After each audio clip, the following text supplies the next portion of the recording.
Hello friends, welcome back to my channel. आज फिर हम आपके लिए एक नई कहानी लेकर आए हैं, सीमा की चौकसी। विजयनगर में पिछले कई दिनों से तोड़फोड़ की घटनाएं बढ़ती जा रही थी। राजा कृष्णदेव राय इन घटनाओं से काफ़ी चिंतित हो उठे। उन्होंने मंत्रिपरिषद की बैठक बुलाई और इन घटनाओं को रोकने का उपाय पूछा। पड़ोसी दुश्मन देश के गुप्तचर ही यह काम कर रहे हैं।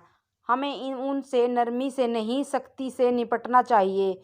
सेनापति का सुझाव था, सीमा पर सैनिक बढ़ा दिए जाने चाहिए ताकि सीमा की सुरक्षा ठीक प्रकार से हो सके।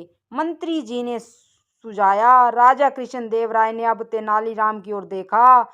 मेरे विचार में तो सबसे अच्छा यही होगा कि समूची सीमा पर एक मजबूत दीवार बना दी जाए और वहां हर समय सेना के सिपाही गश्त करें।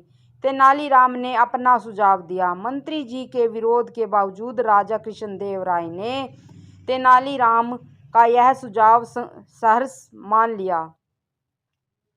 सीमा पर दीवार बनवाने का काम भी उन्होंने तेनालीराम को ही सौंप दिया और कहा दिया कि 6 महीने के अंदर पूरी दीवार बन जानी चाहिए। इसी तरह 2 महीने बीत गए, लेकिन दीवार का काम कुछ आगे नहीं बढ़ सका।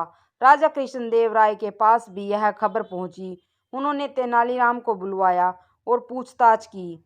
मंत्री भी वहां उपस्थित था। तेनालीराम, दीवार का काम आगे क्यों नहीं बढ़ा? क्षमा करें महाराज, बीच में एक पहाड़ आ गया है, पहले उसे हटवा रहा हूँ। पहाड़ तो हमारी सीमा पर है ही नहीं, राजा बोले। तब भी बीच में मंत्री जी बोल उठे, महाराज, तेनालीराम पगला गया है। तेनालीराम मंत्री की फब्ती सुनकर चुप ही रहे। उन्होंने मुस्कुराकर ताली बजाई। ताली बजाते ही सैनिकों से घिरे 20 व्यक्ति राजा के सामने लाए गए। ये लोग कौन हैं? राजा कृष्णदेव राय ने तेनालीराम से पूछा। पहाड़, तेनालीराम बोला, ये दुश्मन देश के घुसपैठिए हैं महाराज। दिन में जितनी दीवार बनती थी, रात में ये लोग उसे तोड़ डालते थे। बड़ी मुश्किल से ये लोग पकड़ में आए हैं। काफ़ी तादाद में इनसे हथियार भी मिले हैं। पिछले 1 महीने में इनमें से आधे 5-5 बार पकड़े भी गए थे, मगर इसका कारण मंत्री जी बताएंगे। इन्हें दंड क्यों नहीं दिया गया? क्योंकि इन्हीं की सिफारिश पर इन लोगों को हर बार छोड़ा गया था, तेनालीराम ने कहा। यह सुनकर मंत्री के चेहरे पर हवाइयाँ उड़ने लगी। राजा कृष्णदेव राय सारी बात समझ गए। उन्होंने सीमा की चौकसी का सारा काम मंत्री से ले लिया और तेनालीराम को सौंप दिया।